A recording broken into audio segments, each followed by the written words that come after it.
सुन्दा पनि कस्तो अचम्म लाग्छ क्या, अजिब लागेर आउँछ। हाम्रो देशको नेताहरू, नेता भन्दा पनि लाज मर्दोको कुरा है। भर्खरै बालेन शाह, काठमाडौँका मेयर बालेन्द्र शाहले अहिले म्याक्सिमम पोस्टहरू विकासको विभिन्न किसिमका विकास भएको पोस्टहरू गरिरहेका छन् र उनले पोस्ट गरेको अब हुँदा हुँदै उनले चारैतिरबाट यता न उता चारैतिरबाट खेदो खेदेर नेताका झोलेहरू भन्दाखेरि हाम्रो महेश बस्नेत गुन्डाको नाइके नेताको नाममा कलङ्क महेश बस्नेत। अब त्यो महेश बस्नेतले चारैतिरबाट कहीँबाट नसकेर लास्टमा अन्त्यमा आएर चाहिँ अब बालेन शाह विरुद्ध अब उसको स्ट्याटसप्रति लाग्यो। उसले गरेका कामदेखि लिएर उसलाई ढाल्नुको लागि यता उता गुन्डागिरी चारैतिर लागेर कतैबाट पनि नसकेर हुँदा हुँदै लास्टमा त अब बालेन शाहले गरेको त्यो पोस्टप्रति लाग्यो। अब त्यो पोस्टले कारवाही गर्नुपर्छ अरे। बालेन शाह पनि च्यान्चने मान्छे होइनन्। तपाईँहरूले सोचे जस्तो बालेन शाह भए, हामीले सोचे जस्तो होइन फेरि है, झोलेहरूले सोचे जस्तो बालेन शाह भए आज जस्तो बालेन शाहको टाउको झोलामा हुन्थ्यो होला। सोच्नु भएको छ तपाईँले? Balen Shah is one of the most people in Nepal.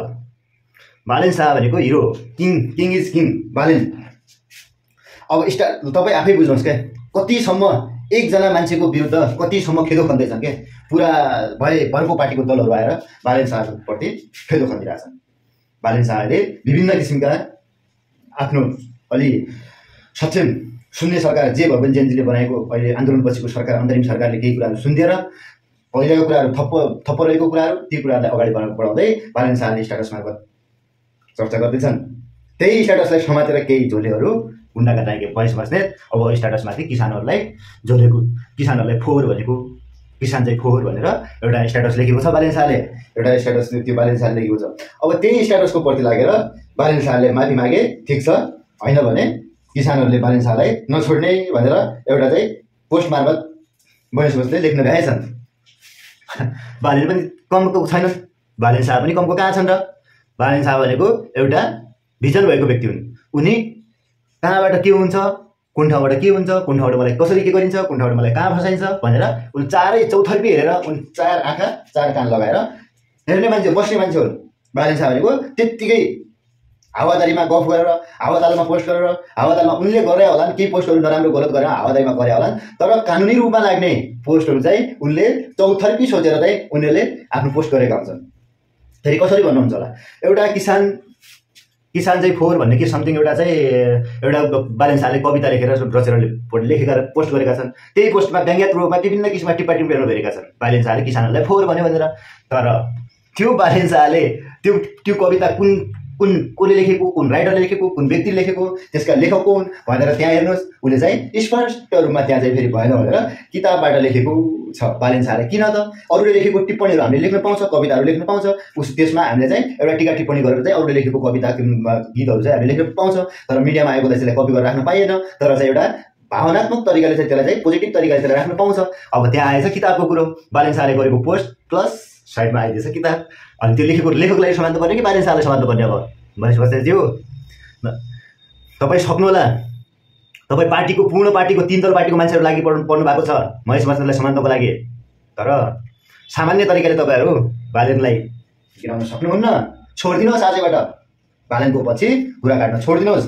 बालेनलाई एक साइडमा छोडेर उसलाई के चाहिएको, बालेन शाहलाई चाहिएन त उसलाई केही चाहिएन। तपाईँहरू जस्तो भ्रष्ट घुसबुरी गर्नुलाई बालेनलाई पटक्कै पनि चाहिएको होइन। तर बालेन शाह के गर्न खोज्दैछन्, कुन क्षेत्रमा छिर्न खोज्छन्, के गर्न खोज्दैछन्, यो तरिकाले बालेन शाहलाई फेरि तरिकाले छोडिदिनुहोस्। बल्ल मात्र तपाईँहरूको भ्रष्टाचार गर्ने बाटो उम्किनेछ। होइन भने त्यही भ्रष्टाचार गर्न खान पेट पालिरहेको छौँ नि तपाईँहरू। के छ त तपाईँहरूसँग प्रमाण भन्नुहोस्। एउटा राजनीति, तपाईँले नेपालको राजनीति तपाईँ नेताबाट सांसदबाट प्रकाश भयो भने तपाईँलाई पेट पाल्ने आधार भन्नुहोस् के छ? यो भन्नुहोस् त। तपाईँ कुनै इन्जिनियर हो, तपाईँ कुनै टिचर हो, शिक्षक हो, तपाईँ कुनै व्यवसायी हो, के हो तपाईँ?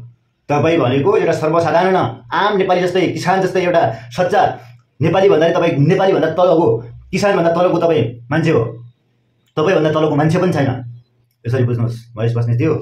यदि तपाईँहरू राजनीति गर्न चाहनुहुन्छ भने बालेनको पछि आजै लाग्न छोड्नुहोस्। तपाईहरु बालेनलाई तपाईहरु तल गिराउने हैन, तपाईहरुलाई बालेनले गिराइसक्यो, गिराउँछ पनि, फेरि पनि गिराउँछ, गिराइ त सक्यो, यो भन्दा कति गिराउने र रोडमा घिसाडेर मुक्का हानेर लात हानेर गिराइसक्यो, अझ यो भन्दा कति गिराउने हो, गिराउँदा यो भन्दा सकिँदैन होला। अब त्यो भन्दा आफैले लाजमतो कुरा, फेरि तपाईहरु आफै कुकुर जस्तो मुख ठडाएर चुच्चो ठडाएर आउँदैछौ। यसो नगर्नुहोस्, महेश बस्नेतज्यू, सुध्रिनुहोस्। अब बरु बालेन शाहलाई पनि आफ्नो टिममा ल्याउनुहोस्, विभिन्न किसिमका चौथर्फी दलहरू मिलेर विकास गर्नुहोस्।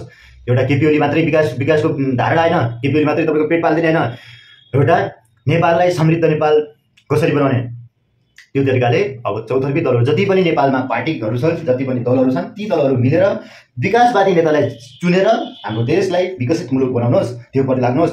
विदेशमा वैदेशिक रूपमा बाहिरिएका व्यक्तिहरूको रगत नचुस्नुहोस्, सर्वसाधारण जनताको रगत नचुस्नुहोस्। त्यही पाप लागेको अहिले, त्यो पाप त कट्यो, अब पनि अझ फेरि त्यही पापतिर नलाग्नुहोस्। महेश बस्नेतज्यू, विभिन्न पार्टीका दलहरू नलाग्नुहोस्, अब सुध्रिनुहोस्।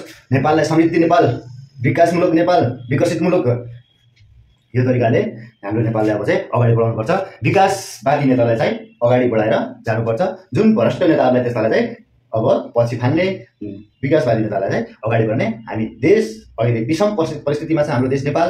अब चाहिँ हामीले यो एकअर्काको बारेमा टिका टिप्पणी गरेर एकअर्कालाई डलाउन खोजेर मेरो सरकार तेरो सरकार भन्नु पर लागेर अब देश बन्दैन।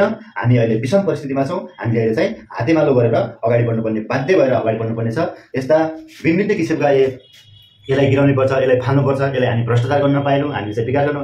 ठिक छ, तपाईँहरू चाहिँ अब सुध्रिनु भयो होला, तपाईँ विकासवादी बन्नुहोस्, सुध्रिनुहोस्। त्यही फेरि हजुरबाजेहरूलाई नल्याउनुहोस्। अब चाहिँ एउटा विभिन्न किसिमका हाम्रो जति पनि दलहरू छन्, धेरै किसिमका दलहरू छन् हाम्रो नेपालमा। तपाईँहरूको पार्टीभित्रै पनि भिजन भएको व्यक्तिहरू छ। हरेक किसिमको एउटा बालिन मात्रै भिजन भएको भएन, तपाईँहरूको पार्टीभित्र पनि भिजन भएका व्यक्तिहरू छन्। तर केही खराब व्यक्तिका कारणले गर्दा तपाईँहरूको पार्टीभित्रका मान्छेहरूले पनि त्यही भ्रष्ट भएर बस्नु परेको छ।